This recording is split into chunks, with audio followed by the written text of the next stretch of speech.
দাদা চলে গেছে, এই সুযোগ যাই এবার গিয়ে বৌদি স্পেশাল দুধ চাটা খেয়ে আসি। উফ, বৌদি দুধ চাটা যা বানায় না, যেন মধু খাচ্ছি। যাই।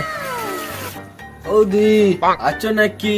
বৌদি, ও বৌদি, বাইরের দিকে এসো না। কে গো, আমাকে ডাকছো?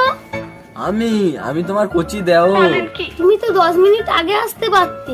তোমার দাদা সবে বাজারে গেল। বৌদি, দাদা কেন, তুমি তো আছো।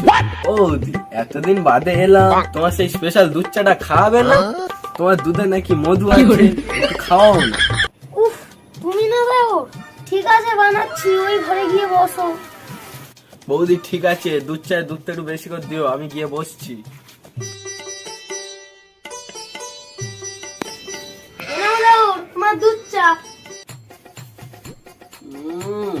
বৌদি, দুধ চাটা পুরো সেই টেস্ট। দেউর, তুমিও না। বৌদি, দুধ চাটা না পুরো মারাত্মক। কে বল তোমার বাড়িতে ঢুকেছে? বৌদি, পাড়ার লোকে ভুল কথা বলে না, তোমার দুধে জাদু আছে। তুমি না। আরে বৌদি, তোমার দুধ চায়ের কথা বলছিলাম।